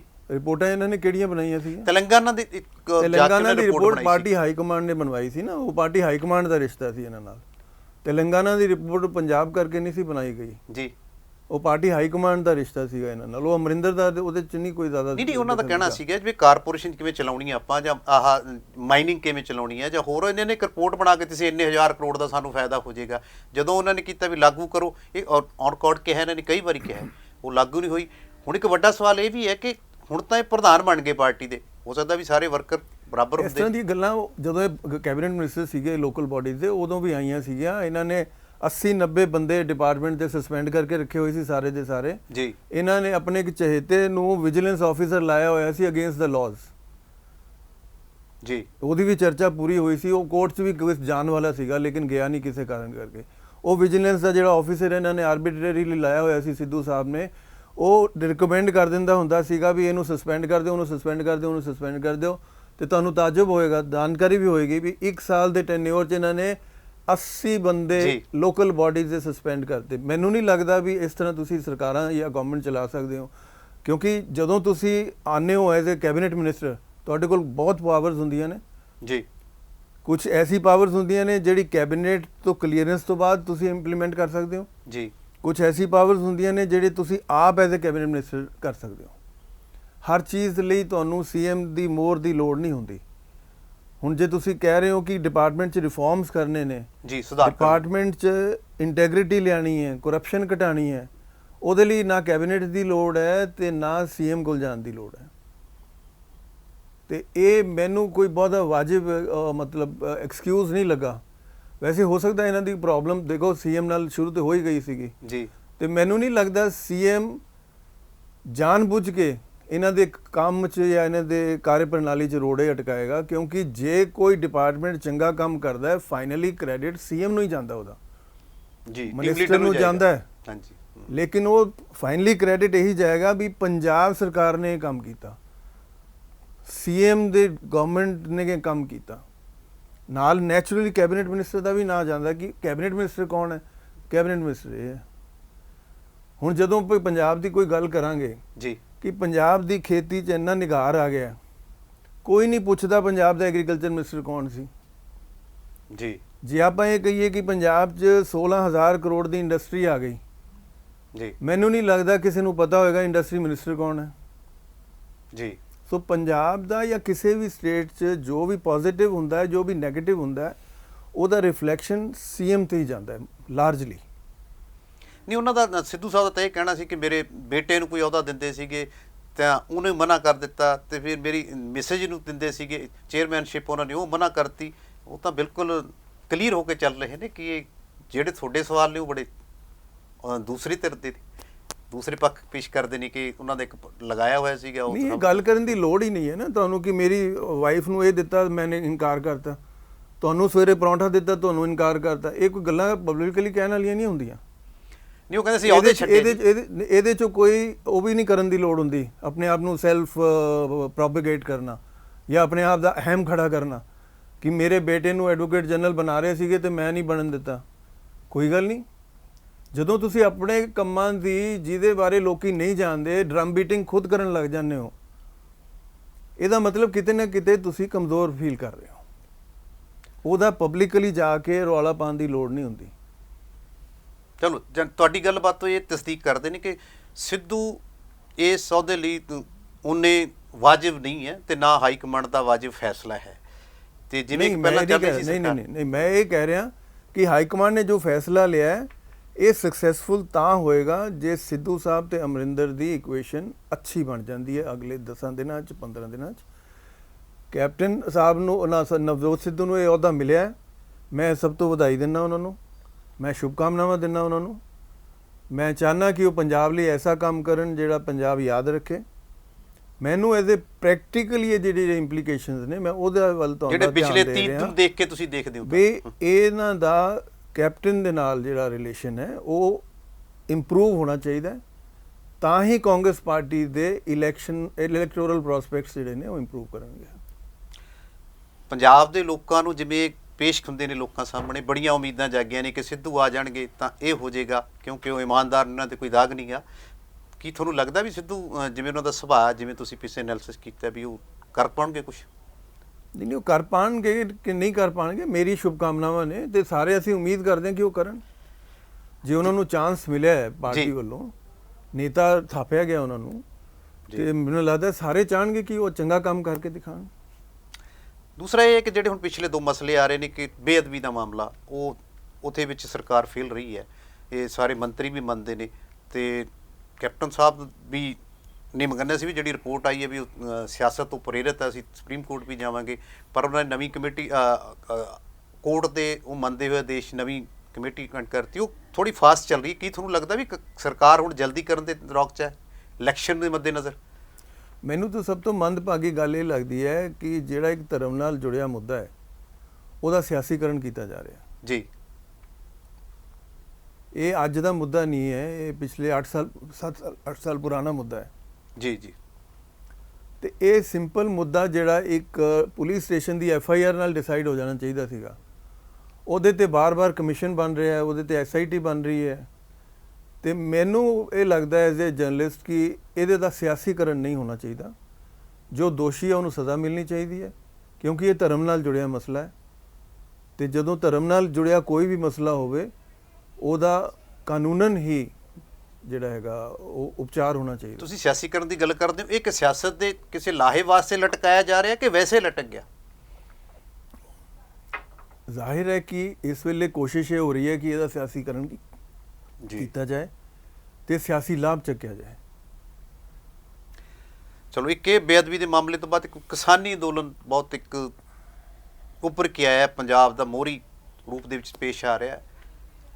ਅੱਜ ਇਜਲਾਸ ਦਾ ਪਹਿਲਾ ਦਿਨ ਹੈ ਤੇ ਕਿਸਾਨ ਸੰਯੁਕਤ ਮੋਰਚੇ ਵੱਲੋਂ ਇਹ ਵੀ ਕਿਹਾ ਗਿਆ ਕਿ ਸਾਰੇ ਜਿਹੜੇ MP ਨੇ, ਸੰਸਦ ਨੇ, ਉਹਨਾਂ ਨੇ ਵਿਪ ਜਾਰੀ ਕੀਤਾ, ਚੇਤਾਵਨੀ ਪੱਤਰ ਦਿੱਤਾ ਕਿ ਤੁਸੀਂ ਉਹਨਾਂ ਚਿਰ ਸਦਨ ਨਹੀਂ ਚੱਲਣ ਦੇਣਾ ਜਿੰਨੇ ਤੱਕ ਕਿਸਾਨੀ ਖੇਤੀ ਬਿੱਲ ਜਿਹੜੇ ਉਹ ਮੰਨਦੇ ਆ ਵੀ ਕਾਲੇ ਹੈ, ਉਹਨਾਂ ਪ੍ਰਤੀ ਕੋਈ ਗੱਲ ਨਹੀਂ ਹੁੰਦੀ, ਰੱਦ ਗਲੇ ਪ੍ਰਤੀ ਗੱਲ। ਪਹਿਲਾਂ ਤਾਂ ਤੁਸੀਂ ਇਸ ਫੈਸਲੇ ਨੂੰ ਕਿਵੇਂ ਦੇਖਦੇ ਹੋ? ਆਪਾਂ ਇਸ ਤੇ ਗੱਲ ਕਰੀਏ। ਕਿਹੜਾ ਫੈਸਲਾ? ਜਿਹੜਾ ਕਿਸਾਨ ਮੋਰਚੇ ਨੇ ਕੀਤਾ ਵੀ ਤੁਸੀਂ ਉਹਨਾਂ ਚਿਰ ਸਦਨ ਨਹੀਂ ਚੱਲਣ ਦੇਣਾ ਜਿੰਨਾ ਚਿਰ ਖੇਤੀ ਬਿੱਲਾਂ ਤੇ ਗੱਲ ਨਹੀਂ ਹੋਣੀ, ਤੇ ਜੇ ਉਹ ਇਹ ਗੱਲ ਨਹੀਂ ਕਰਦੇ ਤਾਂ ਉਹ ਜਦੋਂ ਲੋਕਾਂ 'ਚ ਚੁਣਾਵ ਚਾਹਣਗੇ ਤਾਂ ਉਹਨਾਂ ਨੂੰ ਇਹਦਾ ਜਾਨੀ ਸਾਹਮਣਾ ਕਰਨਾ ਪਏਗਾ ਜਿਹਨਾਂ ਨੇ ਕੰਮ ਨਹੀਂ ਕੀਤਾ ਉੱਥੇ। ਦੇਖੋ, ਇੱਕ ਗੱਲ ਤੇ ਸਪਸ਼ਟ ਹੈਗਾ ਕਿ ਬਿੱਲਾਂ ਦੇ ਬਾਰੇ ਕੇਂਦਰ ਸਰਕਾਰ ਨੂੰ ਗੱਲ ਕਰਨੀ ਚਾਹੀਦੀ ਹੈ ਜੀ। ਕੇਂਦਰ ਸਰਕਾਰ ਨੇ ਗੱਲ ਵੀ ਕੀਤੀ ਹੈ ਜੀ, ਬਿੱਲਾਂ ਨੂੰ ਡਿਸਕਸ ਵੀ ਕੀਤਾ ਗਿਆ, ਲੇਕਿਨ ਕੇਂਦਰ ਸਰਕਾਰ ਇਸ ਗੱਲ ਨੂੰ ਲੈ ਕੇ ਨਿਰਾਸ਼ ਹੁੰਦੀ ਹੈ ਕਿ ਜਦੋਂ ਵੀ ਗੱਲ ਹੁੰਦੀ ਹੈ ਜਾਂ ਗੱਲ ਦਾ ਕੋਈ ਫੈਸਲਾ ਹੁੰਦਾ ਹੈ ਜੀ, ਤੇ ਕਿਸਾਨ ਇੱਕ ਦਿਨ ਬਾਅਦ 2 ਦਿਨ ਬਾਅਦ ਆਪਣੀ ਮੰਗਾਂ ਦਾ ਰੂਪ ਬਦਲ ਲੈਂਦੇ ਨੇ ਜੀ। ਤੁਹਾਨੂੰ ਯਾਦ ਹੋਏਗਾ ਕਿ ਜਦੋਂ ਐਜੀਟੇਸ਼ਨ ਸ਼ੁਰੂ ਹੋਇਆ ਸੀਗਾ ਉਦੋਂ 10 ਜਾਂ 12 ਰਾਉਂਡਸ ਹੋਏ ਸੀਗੇ ਡਿਸਕਸ਼ਨ ਦੇ। ਹਰ ਰਾਉਂਡ 'ਚ ਕੋਈ ਨਾ ਕੋਈ ਡਿਸਕਸ਼ਨ ਹੁੰਦੀ ਸੀ ਜੀ, ਉਹਨਾਂ ਦੇ ਆਬਜੈਕਸ਼ਨ ਸੁਣੇ ਜਾਂਦੇ ਸੀ, ਉਹਦਾ ਸਰਕਾਰ ਕੀ ਹੱਲ ਕੱਢ ਸਕਦੀ ਹੈ ਉਹਦੇ ਬਾਰੇ ਗੱਲਾਂ ਹੁੰਦੀਆਂ ਸੀ। ਮਸਲਨ ਜਿਹੜੇ ਕਲੌਜ਼ ਤੇ ਆਬਜੈਕਟ ਕੀਤਾ ਗਿਆ, ਸਰਕਾਰ ਨੇ ਆਪਣਾ ਪੱਖ ਰੱਖਿਆ, ਕਿਸਾਨਾਂ ਨੇ ਆਪਣਾ ਪੱਖ ਰੱਖਿਆ ਜੀ। ਉਹ ਤੋਂ ਬਾਅਦ ਸਰਕਾਰ ਨੇ 12 ਜਾਂ 13 ਅਮੈਂਡਮੈਂਟਸ ਕਰਨ ਦਾ ਉਹਨਾਂ ਨੂੰ ਵਾਅਦਾ ਕੀਤਾ ਜੀ। ਇਹਨਾਂ ਨੇ MSP ਦੀ ਗੱਲ ਕੀਤੀ, ਸਰਕਾਰ ਨੇ ਐਸ਼ੋਰ ਕੀਤਾ ਕਿ ਐਮਐਸਪੀ ਇਸ ਰਿਲੇਸ਼ਨ ਨਾਲ ਕੋਈ ਮੈਟਰ ਨਹੀਂ ਜੀ। ਕਰਦਾ। ਉਹਨਾਂ ਨੇ ਮੰਡੀਆਂ ਦੀ ਗੱਲ ਕੀਤੀ, ਸਰਕਾਰ ਨੇ ਕਿਹਾ ਕਿ ਮੰਡੀਆਂ ਇੱਥੇ ਦੀਆਂ ਇੱਥੇ ਹੀ ਨੇ, ਮੰਡੀਆਂ ਕਿਤੇ ਨਹੀਂ ਜਾ ਰਹੀਆਂ ਜੀ ਇਹਨਾਂ ਬਿੱਲਾਂ ਨਾਲ। ਸਰਕਾਰ ਨੇ ਇਹ ਵੀ ਸਮਝਾਉਣ ਦੀ ਕੋਸ਼ਿਸ਼ ਕੀਤੀ ਕਿ ਇਹ ਬਿੱਲ ਕੰਪਲਸਰੀ ਨਹੀਂ ਹੈਗੇ, ਆਪਸ਼ਨਲ ਨੇ। ਜੀ ਜੇ ਬਿੱਲ ਆ ਗਿਆ ਹੈ, ਇਹ ਬਿੱਲ ਜੋ ਸਿਸਟਮ ਚੱਲ ਰਿਹਾ ਹੈ ਉਹਦੇ ਵਿੱਚ ਉਹ ਸਿਸਟਮ ਚੱਲਦਾ ਰਹੇਗਾ, ਜੀ ਲੇਕਿਨ ਉਹ ਸਿਸਟਮ 'ਚ ਰਹਿੰਦੇ ਹੋਏ ਕਿਸਾਨਾਂ ਨੂੰ ਕਿਹਾ ਵੀ ਤੁਸੀਂ ਇਹ ਵੀ ਆਪਸ਼ਨ ਯੂਜ਼ ਕਰ ਸਕਦੇ ਹੋ। ਯਾਨੀ optional ਸੀਗੇ। ਆਪਸ਼ਨ, ਇਹ ਤਿੰਨੋਂ ਬਿੱਲ ਆਪਸ਼ਨਲ ਨੇ, ਦੋਨੋਂ ਬਿੱਲ ਆਪਸ਼ਨਲ ਨੇ ਜਿਸ ਤੇ ਰੌਲਾ ਪੈ ਰਿਹਾ। ਜੀ ਮੰਡੀਆਂ ਵਾਲਾ ਬਿੱਲ ਵੀ ਆਪਸ਼ਨਲ ਹੈ ਜੀ ਤੇ ਕੰਟਰੈਕਟ ਫਾਰਮਿੰਗ ਵਾਲਾ ਵੀ ਆਪਸ਼ਨਲ ਹੈ। ਜਦੋਂ ਤੱਕ ਕਿਸਾਨ ਨਹੀਂ ਚਾਹੇਗਾ, ਕੋਈ ਗਲਾ ਫੜ ਕੇ ਉਹਦੀ ਜ਼ਮੀਨ ਕੰਟਰੈਕਟ ਤੇ ਨਹੀਂ ਲੈ ਸਕਦਾ। ਕੰਟਰੈਕਟ ਦੇ ਉਹਨਾਂ ਨੇ ਰਿਫਾਰਮ ਕੀਤੇ ਨੇ। ਰਿਫਾਰਮ ਸਿੰਪਲ ਇਹ ਕੀਤਾ ਹੈ ਕਿ ਜੇ ਕੰਟਰੈਕਟ ਸਿਸਟਮ ਹੁਣ ਪੰਜਾਬ 'ਚ ਕੋਈ ਨਵਾਂ ਨਹੀਂ ਚੱਲ ਰਿਹਾ, ਜੀ ਪਹਿਲਾਂ ਵੀ ਸੀ। ਅਰਸੇ ਤੋਂ ਚੱਲ ਰਿਹਾ, ਜੀ ਜੀ ਜੀ ਤੇ ਪਿਛਲੀਆਂ ਸਰਕਾਰਾਂ ਨੇ ਵੀ ਇਸ ਸਿਸਟਮ ਨੂੰ ਇੰਪਰੂਵ ਕਰਨ ਲਈ ਬਾਰ-ਬਾਰ ਬਿੱਲ ਲਿਆਂਦੇ ਨੇ, ਭਾਵੇਂ ਉਹ ਅਕਾਲੀ ਸਰਕਾਰ ਹੋਵੇ ਭਾਵੇਂ ਕਾਂਗਰਸ ਸਰਕਾਰ ਹੋਵੇ। ਜੀ 2006 ਚ ਪ੍ਰਾਈਮ ਮਿਨਿਸਟਰ ਮਨਮੋਹਨ ਸਿੰਘ ਤੇ ਕੈਪਟਨ ਅਮਰਿੰਦਰ ਸਿੰਘ ਦੋਨਾਂ ਨੇ ਇੱਕ ਬੜੀ ਕੰਪਨੀ ਨੂੰ ਬੁਲਾ ਕੇ ਕੰਟਰੈਕਟ ਫਾਰਮਿੰਗ ਦਾ ਪੂਰਾ ਜਲਸਾ ਕੀਤਾ ਸੀਗਾ।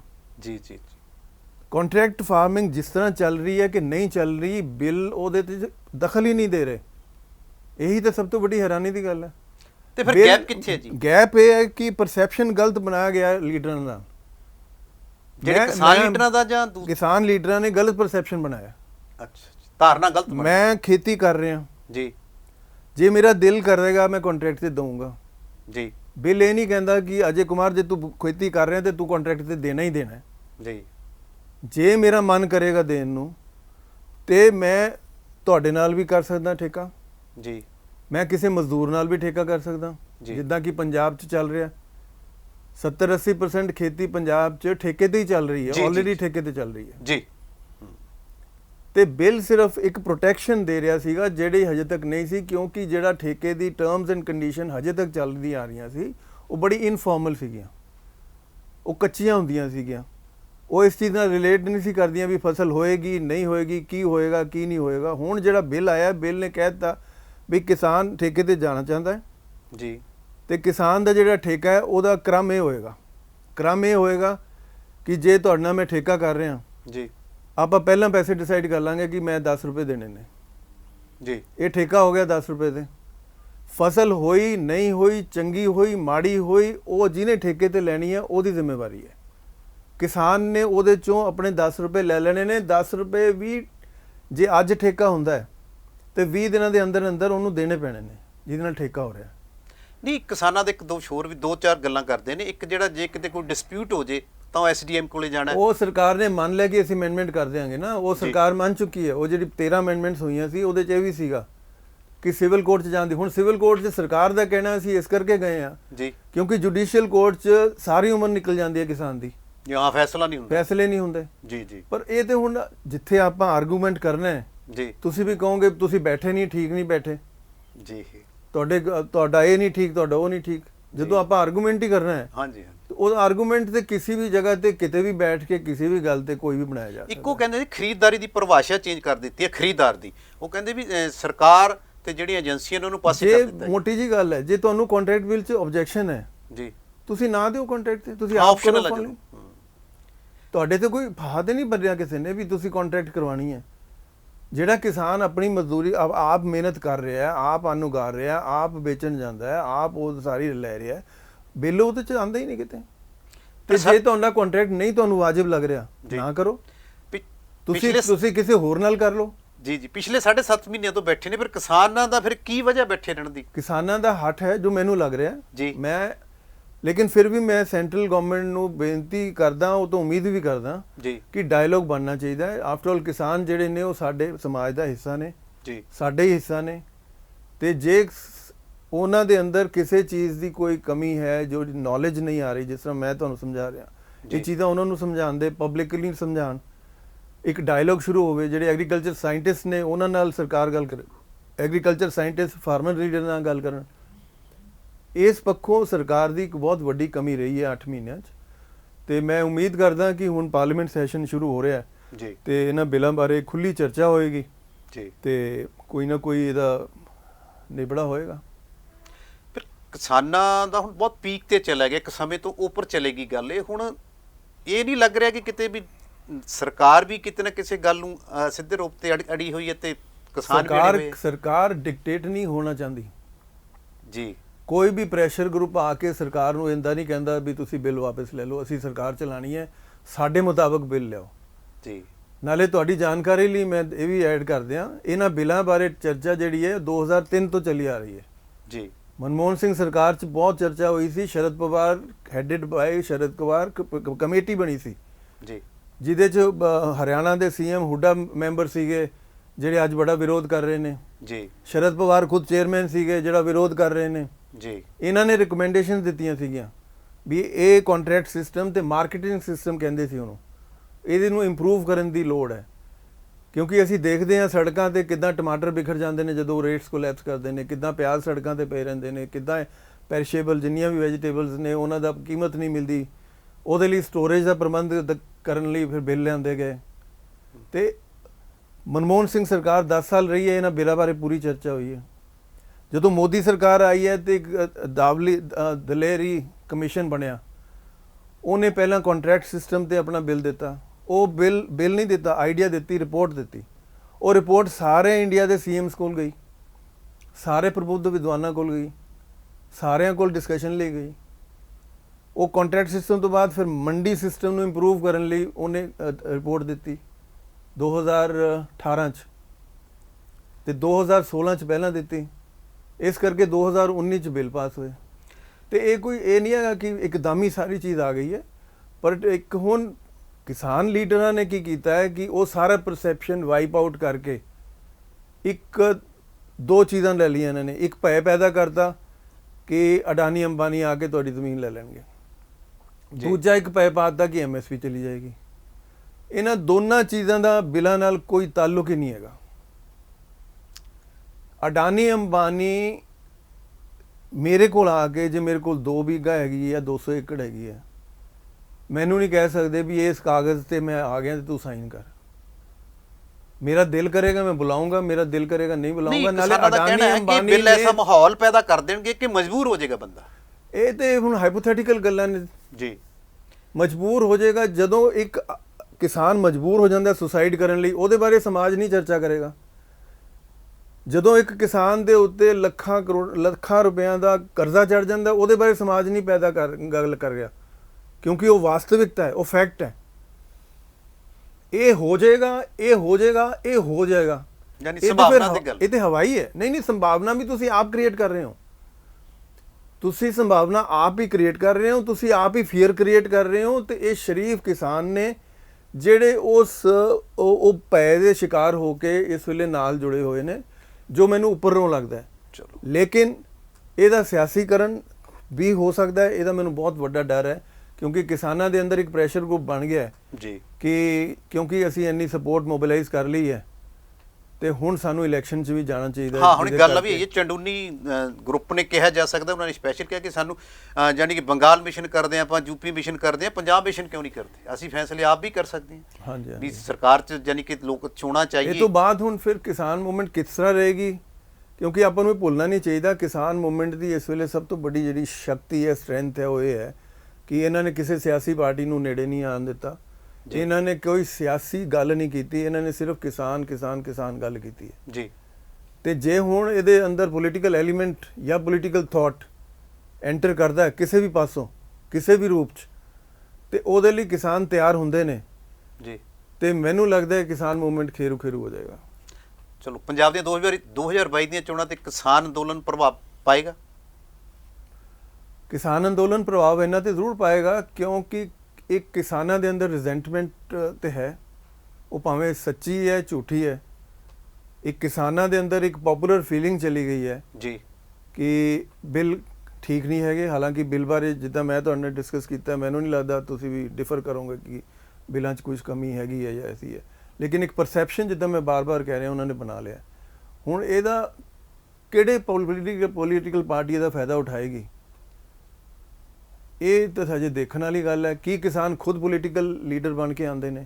ਇਹਦੇ ਬਾਰੇ 6 ਮਹੀਨੇ ਪਹਿਲਾਂ ਅੱਜ ਦੀ ਸਥਿਤੀ 'ਚ ਕੁਝ ਕਹਿਣਾ ਮੈਨੂੰ ਲੱਗਦਾ ਵਾਜਿਬ ਨਹੀਂ ਹੈਗਾ। ਚਲੋ, ਫਿਰ ਆਪਾਂ ਫਿਰ ਉਸੇ ਗੱਲ ਤੇ ਆਉਂਦੇ ਹਾਂ ਤੇ ਕਾਂਗਰਸ ਤੇ ਕੈਪਟਨ ਤੇ ਸਿੱਧੂ ਹਾਲ ਦੀ ਘੜੀ ਜੇ ਆਪਾਂ ਦੀ ਗਲੀ ਆਮਣੇ ਸਾਹਮਣੇ ਨੇ, ਜੇ ਇਹਨਾਂ 'ਚ ਉਹੀ ਗੱਲ ਟਕਰਾ ਦੀ ਆਪਾਂ ਪਹਿਲਾਂ ਹੀ ਗੱਲ ਮੰਨਦੇ ਹਾਂ, ਜਿਵੇਂ ਹਾਈ ਕਮਾਂਡ ਨੇ ਇਹ ਸਾਰੇ ਮਸਲੇ ਦੇ ਵਿੱਚ ਸਿੱਧੂ ਦੀ ਐਂਟਰੀ ਕੀਤੀ ਹੈ ਕਿ ਉਹ ਕੋਈ ਐਸੀ ਕਮੇਟੀ ਬਣਾ ਸਕਦੇ ਨੇ ਟਕਰਾਅ, ਜਾਂ ਕੋਈ ਐਸਾ ਮੇਨ ਬੰਦਾ ਵਿੱਚ ਲਗਾ ਕੇ ਇਹਨਾਂ ਦਾ ਮਸਲਾ ਹੱਲ ਕਰਦੇ। ਹਜੇ ਤੱਕ ਦਾ ਕੋਈ ਐਸੀ ਗੱਲ ਸਾਹਮਣੇ ਨਹੀਂ ਆਈ। ਨਹੀਂ ਗੱਲ ਸਾਹਮਣੇ ਆਈ ਸੀਗੀ ਜਦੋਂ ਹਰੀਸ਼ ਰਾਵਤ ਆਬਜ਼ਰਵਰ ਬਣ ਕੇ ਆਏ ਸੀ ਪਾਰਟੀ ਦੇ, ਸਪੈਸ਼ਲ ਚੌਪਰ ਤੇ ਆਏ ਸੀ। ਉਹਨਾਂ ਨੇ ਇਹਨਾਂ ਨੂੰ ਆਪਣਾ ਸਿੱਧੂ ਨਵਜੋਤ ਸਿੱਧੂ ਨੂੰ ਲੈ ਕੇ ਗਏ ਉਹਦੇ ਕੋਲ, ਕੈਪਟਨ ਅਮਰਿੰਦਰ ਕੋਲ ਜੀ। ਨਵਜੋਤ ਸਿੱਧੂ ਦੇ ਘਰ ਰਾਵਤ ਖੁਦ ਗਏ ਤੇ ਜਾ ਕੇ ਉਹਨਾਂ ਨੇ ਸਮਝਾਇਆ ਕੋਸ਼ਿਸ਼ ਤੇ ਚੱਲ ਰਹੀ ਹੈ, ਪੁਰਾਣੀ ਚੱਲ ਰਹੀ ਹੈ ਜੀ ਜੀ। ਜਦੋਂ ਤੋਂ ਨਵੇਂ ਆਬਜ਼ਰਵਰ ਆਏ ਨੇ, ਰਾਵਤ ਆਬਜ਼ਰਵਰ ਬਣ ਕੇ ਆਏ ਨੇ ਪੰਜਾਬ ਦੇ। ਹਾਂਜੀ ਹਾਂਜੀ। ਤੇ ਇਹਦੇ 'ਚ ਹੁਣ ਹੋਰ ਕੌਣ ਵਿੱਚ ਪਏਗਾ, ਤਾਂ ਕਿ ਹੁਣ ਤੇ ਪੋਜੀਸ਼ਨ ਲੈ ਲਈ ਹੈ ਨਾ ਦੋਨਾਂ ਨੇ। ਪਹਿਲਾਂ ਇਹ ਸੀਗਾ ਵੀ ਚਲੋ ਸਿੱਧੂ ਨਾਰਾਜ਼ ਨੇ ਤੇ ਸਿੱਧੂ ਨੂੰ ਮਨਾ ਲਈਏ, ਵਾਪਸ ਫੋਲਡ 'ਚ ਲੈ ਲਈਏ ਜੀ ਜੀ ਜੀ, ਤਾਂ ਕਿ ਉਹ ਕਾਂਗਰਸ ਦਾ ਕੰਮ ਸ਼ੁਰੂ ਕਰ ਦੇਣ ਜੀ। ਹੁਣ ਪੀਸੀਸੀ ਪ੍ਰੈਜ਼ੀਡੈਂਟ ਬਣਨੇ ਨੇ ਜੀ ਜੀ। ਹੁਣ ਦੋ ਧਿਰਾਂ ਬਣ ਗਈਆਂ ਨੇ, ਪੀਸੀਸੀ ਪ੍ਰੈਜ਼ੀਡੈਂਟ, ਚੀਫ ਮਿਨਿਸਟਰ ਜੀ। ਹੁਣ ਇਹਨਾਂ ਦੇ ਵਿੱਚ ਜਿਹੜਾ ਬ੍ਰਿਜ ਬਣੇਗਾ ਉਹ ਕਿੰਨਾ ਕੁ ਕਾਮਯਾਬ ਹੁੰਦਾ ਹੈ ਤੇ ਕੌਣ ਲੋਕ ਨੇ ਜਿਹੜੇ ਬ੍ਰਿਜ ਬਣਨਗੇ, ਇਹ ਤੇ ਹੁਣ ਟਾਈਮ ਦੱਸੇਗਾ ਕਿਸ ਤਰ੍ਹਾਂ ਇਹਨੂੰ ਪਾਰਟੀ ਹਾਈ ਕਮਾਂਡ ਲੈਂਦੀ ਹੈ। ਸਿੱਧੂ ਸਾਹਿਬ ਅਕਸਰ ਕਹਿੰਦੇ ਹੁੰਦੇ ਕਿ ਮੈਨੂੰ ਪ੍ਰਚਾਰ ਦਾ ਸਾਧਨ ਸਮਝ ਕੇ ਉਦੋਂ 100 ਪੀਸ ਵਾਂਗੂ ਪੇਸ਼ ਕਰ ਦਿੰਦੇ, ਹੁਣ ਤੇ ਕੀ ਪ੍ਰਧਾਨ ਪੇਸ਼ ਕਰਤਾ। ਤੁਹਾਨੂੰ ਲੱਗਦਾ ਵੀ ਜਿਵੇਂ ਵੀ ਇਹ ਹੁਣ ਪ੍ਰਚਾਰ ਤੇ ਪ੍ਰਸਾਰ ਇਕੱਠਾ ਕਰ ਪਾਉਣਗੇ? ਜਿਵੇਂ ਪਿਛਲੇ ਕਈ ਦਿਨਾਂ ਤੋਂ ਸਾਰੇ ਮੰਤਰੀਆਂ ਨੂੰ ਮਿਲੇ, ਸਾਰੇ ਐਮਐਲਏ ਨੂੰ ਮਿਲੇ ਘਰ ਜਾ ਕੇ, ਫਿਰ ਕੱਲ ਦੇਰ ਸ਼ਾਮ ਤੱਕ ਫੈਸਲਾ ਹੁੰਦਾ, ਉਹ ਚੱਲ ਪਏ ਉਸ ਲਈ। ਤੇ ਲੱਗਦਾ ਤੁਹਾਨੂੰ? ਦੇਖੋ ਕੋਸ਼ਿਸ਼ ਕਰ ਰਹੇ ਨੇ, ਤੇ ਜਿਸ ਤਰ੍ਹਾਂ ਮੈਂ ਤੁਹਾਨੂੰ ਪਹਿਲਾਂ ਵੀ ਕਿਹਾ ਸੀ, ਮੈਨੂੰ ਲੱਗਦਾ ਸਾਰਾ ਪੰਜਾਬ ਜਾਂ ਸਾਰੇ ਕਾਂਗਰਸ ਦੇ ਵਰਕਰ ਉਹਨਾਂ ਦੀ ਸ਼ੁਭਕਾਮਨਾਵਾਂ ਉਹਨਾਂ ਦੇ ਨਾਲ ਨੇ ਜੀ ਜੀ। ਤੇ ਉਹ ਕਿੰਨਾ ਕੁ ਹੁਣ ਇਸ ਗੱਡੀ ਨੂੰ ਅੱਗੇ ਤੱਕ ਲਿਜਾਂਦੇ ਨੇ, ਤੇ ਇਹ ਹੁਣ ਅਗਲੇ ਕੁਝ ਦਿਨਾਂ 'ਚ ਹੀ ਸਾਰੀ ਪਿਕਚਰ ਕਲੀਅਰ ਹੋਏਗੀ। ਇਹਦੇ ਬਾਰੇ ਹੁਣ ਇਸੇ ਵੇਲੇ ਅੰਦਾਜ਼ਾ ਲਗਾਉਣਾ ਮੈਨੂੰ ਲੱਗਦਾ ਹੈ ਵੀ ਥੋੜਾ ਜਿਹਾ it will be ਹਿਟਿੰਗ in the dark. ਤੇ ਇੱਕ ਗੱਲ ਆਪਾਂ ਹੋਰ ਕਰੀਏ, ਸਿੱਧੂ ਛੋਟੇ ਨੇ, ਕੈਪਟਨ ਬੜੇ ਨੇ, ਉਹਨਾਂ ਨੇ ਵਾਪਤਿਕ ਦਾ ਦਰਜਾ ਦਿੱਤਾ ਵੀ ਜਿਵੇਂ ਫਾਦਰ ਕਰਦਾ ਆਲ ਇਨ ਵਨ, ਜਿਵੇਂ ਉਹਨਾਂ ਦਾ ਉਹਦਾ ਸਟਾਈਲ ਆ ਗੱਲ ਕਰਨ ਦਾ। ਤੇ ਤੁਹਾਨੂੰ ਲੱਗਦਾ ਨਹੀਂ ਵੀ ਜੇ ਸਿੱਧੂ ਨਹੀਂ ਤਾਂ ਕੈਪਟਨ ਸਾਹਿਬ ਨੂੰ ਅੱਗੇ ਆਉਣਾ ਚਾਹੀਦਾ ਪੰਜਾਬ ਵਾਸਤੇ, ਪੰਜਾਬ ਦੇ ਲੋਕਾਂ ਵਾਸਤੇ? ਉਹਨਾਂ ਨੇ ਤਾਂ ਸਿੱਧਾ ਕਹਿਤਾ ਵੀ ਜੋ ਜਨਤਕ ਮਾਫੀ ਮੰਗਣਗੇ ਤਾਂ ਗੱਲ ਕਰਾਂਗੇ, ਨਹੀਂ ਕਰਾਂਗੇ। ਆਪਣਾ ਜਿਹੜੀ ਡਿਸਕਸ਼ਨ ਹੈ ਉਹ ਇਸੇ ਗੱਲੋਂ ਸ਼ੁਰੂ ਹੋਈ ਸੀ ਨਾ ਜੀ, ਕਿ ਪਾਰਟੀ ਆਲਰੇਡੀ ਚੰਗੀ ਚੱਲ ਰਹੀ ਸੀ, ਕੋਈ ਪਾਰਟੀ 'ਚ ਕੋਈ ਬਹੁਤ ਬੜਾ ਕ੍ਰਾਈਸਿਸ ਨਹੀਂ ਸੀ ਆ ਗਿਆ ਵੀ ਪੀਸੀਸੀ ਪ੍ਰੈਜ਼ੀਡੈਂਟ ਬਦਲਣ ਦੀ ਲੋੜ ਹੈ। ਕੈਪਟਨ ਅਮਰਿੰਦਰ ਦਾ ਇੱਕ ਆਪਣਾ ਇਮੇਜ ਹੈਗਾ, ਉਸ ਇਮੇਜ ਦੇ ਤਹਿਤ ਲੋਕੀ ਇਹ ਗੱਲਾਂ ਵੀ ਕਰਨ ਲੱਗ ਗਏ ਸੀਗੇ ਕਿ ਸੈਕੰਡ ਟਰਮ ਵੀ ਆ ਸਕਦੀ ਹੈ ਕਾਂਗਰਸ ਦੀ। ਉਹ ਹੁਣ ਸਾਰੀ ਚੀਜ਼ ਇੱਕ ਡਿਸਰਪਸ਼ਨ ਹੋਈ ਹੈ ਸਾਰੀ ਚੀਜ਼ 'ਚ ਨਵਜੋਤ ਸਿੱਧੂ ਦੇ ਆਉਣ ਤੋਂ ਬਾਅਦ। ਮੈਂ ਫਿਰ ਵਾਪਸ ਉਸੇ ਗੱਲ ਤੇ ਆਉਣਾ ਕਿ ਇਹਨਾਂ ਦਾ ਆਪਸ 'ਚ ਰਿਲੇਸ਼ਨ ਕਿਸ ਤਰ੍ਹਾਂ ਦਾ ਬਣੇਗਾ, ਉਹਦੇ ਤੇ ਕਾਫੀ ਡਿਪੈਂਡ ਕਰੇਗਾ। ਇਹ ਸਨ ਸ਼੍ਰੀ ਅਜੇ ਭਾਰਦਵਾਜ ਜੀ। ਉਹਨਾਂ ਦਾ ਕਹਿਣਾ ਕਿ ਪੰਜਾਬ ਦੀ ਸਿਆਸਤ ਦੇ ਵਿੱਚ ਜੇ ਆਪਾਂ ਕਾਂਗਰਸ ਵੱਡੀ ਪਾਰਟੀ ਦੀ ਗੱਲ ਕਰੀਏ ਤਾਂ ਇਹ ਦੋ ਧਿਰਾਂ ਬਣ ਗਈਆਂ ਨੇ, ਉਹਨਾਂ ਦੀ ਸਮਝੌਤੇ ਤੇ ਉਹਨਾਂ ਦੇ ਨਾਲ ਚੱਲਣ ਤੇ ਖੜਾ ਹੋਇਆ ਹੈ ਕੈਪਟਨ ਤੇ ਸਿੱਧੂ। ਹੁਣ ਵਰਸਸ ਨਹੀਂ ਰਿਹਾ, ਬਰਾਬਰ ਚੱਲਣ ਦੀ ਗੱਲ ਰਹੀ ਹੈ। ਹਾਈ ਕਮਾਂਡ ਕੋਸ਼ਿਸ਼ ਵੀ ਕਰ ਰਹੀ ਹੈ, ਹਰੀਸ਼ ਰਾਵਤ ਸਾਹਿਬ ਨੂੰ ਭੇਜਿਆ ਵੀ ਹੈ, ਉਹ ਕਿੰਨੀ ਕੁ ਸਫਲ ਹੁੰਦੀ ਹੈ ਇਹ ਆਉਣ ਵਾਲੇ ਦਿਨਾਂ ਦੀ ਗੱਲ ਹੈ। ਬਾਕੀ ਉਹਨਾਂ ਨੇ ਸਿਆਸੀ ਮੁੱਦਿਆਂ ਦੀ ਗੱਲ ਕੀਤੀ ਹੈ ਤਾਂ ਕਿਸਾਨ ਅੰਦੋਲਨ ਇੱਕ ਵੱਡਾ ਮੁੱਦਾ ਬਣ ਸਕਦਾ ਹੈ 2022 ਦੀਆਂ ਚੋਣਾਂ ਦੇ ਵਿੱਚ, ਪਰ ਉਹਦੇ 'ਚ ਇੱਕ ਬਹੁਤ ਵੱਡਾ ਪੇਚ ਵੀ ਹੋ ਸਕਦਾ ਹੈ ਜੇ ਕਿਸਾਨ ਆਪ ਪੋਲੀਟੀਕਲ ਪਾਰਟੀ ਨੂੰ ਲੈ ਕੇ ਨਿੱਤਰਦੇ ਨੇ, ਉਹ ਲੋਕ ਉਹਨਾਂ ਨੂੰ ਕਿਸ ਤਰ੍ਹਾਂ ਵੇਖਦੇ ਨੇ, ਜਾਂ ਅਸਿੱਧੇ ਰੂਪ ਤੇ ਉਹ ਕਿਸੇ ਪਾਰਟੀ ਦੀ ਸਪੋਰਟ ਕਰਦੇ ਨੇ, ਜਾਂ ਵੱਖਰੀ ਇਸ ਤਰ੍ਹਾਂ ਮਾਹੌਲ ਇਸੇ ਤਰ੍ਹਾਂ ਅੰਦੋਲਨ ਦੇ ਵਿੱਚ ਲੱਗੇ ਰਹਿੰਦੇ ਨੇ। ਪਰ ਕਿਸਾਨ ਅੰਦੋਲਨ ਦਾ ਪ੍ਰਭਾਵ ਜ਼ਰੂਰ ਰਹੇਗਾ। ਜੇ ਇਕੱਲੀ ਕਾਂਗਰਸ ਪਾਰਟੀ ਦੀ ਗੱਲ ਕਰੀਏ, ਉਹ ਹਜੇ 4-5 ਮਹੀਨੇ 6 ਮਹੀਨੇ ਪਏ ਨੇ, ਉਹ ਸਿੱਧੂ ਸਾਹਿਬ ਕਿਸ ਰਵਾਂ 'ਚ ਨਿਕਲਦੇ ਨੇ, ਕੈਪਟਨ ਸਾਹਿਬ ਉਹਦੇ ਨਾਲ ਕਿਸ ਤਰ੍ਹਾਂ ਚੱਲਦੇ ਨੇ, ਤਾਂ ਉਹੀ ਤੈਅ ਕਰੇਗੀ ਕਾਂਗਰਸ ਪਾਰਟੀ ਦੀ 2022 ਚੋਣਾਂ ਦੇ ਵਿੱਚ ਕੀ ਭੂਮਿਕਾ ਰਹੇਗੀ। ਇਹ ਦੋ ਧਿਰਾਂ ਤੇ ਨਿਰਭਰ ਹੈ, ਪਰ ਆਉਣ ਵਾਲੇ ਦਿਨਾਂ 'ਚ ਇਹੀ ਪਤਾ ਲੱਗੇਗਾ। ਨਿਰਭਰ ਕਰਦਾ ਕਿ ਇਹ ਦੋਨਾਂ ਦੀ ਅਗਵਾਈ ਕਿਸ ਤਰ੍ਹਾਂ ਚੱਲਦੀ ਨੇ। ਉਹਨਾਂ ਨੇ ਸਰਕਾਰ ਚਲਾਉਣੀ ਹੈ, ਇਹਨਾਂ ਨੇ ਪੂਰੀ ਪਾਰਟੀ ਚਲਾਉਣੀ ਹੈ, ਦੋਨੇ ਮਿਲਦੇ ਨੇ, ਦੋਨਾਂ ਦੀ ਅਗਵਾਈ ਤੇ ਮੁੱਦੇ ਨੂੰ ਕਿਵੇਂ ਹੱਲ ਕਰਦੇ ਨੇ। ਉਹ 'ਚ ਇੱਕ ਬੇਅਦਬੀ ਦਾ ਮਾਮਲਾ ਵੀ ਹੈ, ਸਰਕਾਰ ਉਹ 'ਚ ਬਹੁਤ ਫਾਸਟ ਕੰਮ ਕਰ ਰਹੀ ਹੈ, ਉਹਦਾ ਫੈਸਲਾ ਵੀ ਕਿਤੇ ਨਾ ਕਿਤੇ ਪੰਜਾਬ ਨੂੰ ਪ੍ਰਭਾਵਿਤ ਕਰੂਗਾ, ਪੰਜਾਬ ਦੇ ਲੋਕਾਂ ਨੂੰ। ਪਰ ਇਹ ਆਉਣ ਵਾਲੇ ਦਿਨਾਂ 'ਚ ਦੇਖਣਾ ਜਾਏਗਾ। ਅਸੀਂ ਯਹੀ ਚਰਚਾਵਾਂ, ਅਜਿਹੇ ਵਿਸ਼ਿਆਂ ਤੇ ਦਰਸ਼ਕਾਂ ਮੂਹਰੇ ਇੱਕ ਬਿਹਤਰ ਤੇ ਸੰਜੀਦਾ ਵਿਚਾਰ ਪੇਸ਼ ਕਰਦੇ ਰਹਿੰਦੇ ਹਾਂ। ਸਾਡੀਆਂ ਕੋਸ਼ਿਸ਼ਾਂ ਜੇ ਸਾਡੇ ਦਰਸ਼ਕਾਂ ਨੂੰ ਚੰਗੀਆਂ ਲੱਗਦੀਆਂ ਨੇ ਤਾਂ ਸਾਡੇ ਚੈਨਲ ਨੂੰ ਸਬਸਕ੍ਰਾਈਬ ਤੇ ਲਾਈਕ ਜ਼ਰੂਰ ਕਰ ਦਿਆ ਕਰਨ, ਤੇ ਸਾਡੇ ਪ੍ਰੋਗਰਾਮ ਦਾ ਨੋਟੀਫਿਕੇਸ਼ਨ ਪਾਉਣ ਲਈ ਚੈਨਲ ਨੂੰ ਸਬਸਕ੍ਰਾਈਬ ਵੀ ਕਰ ਲਿਆ ਕਰਨ, ਤੇ ਲਗਾਤਾਰ ਵੇਖਦੇ ਰਹਿਣ ਸਕਾਈ ਨਿਊਜ਼ ਪੰਜਾਬ।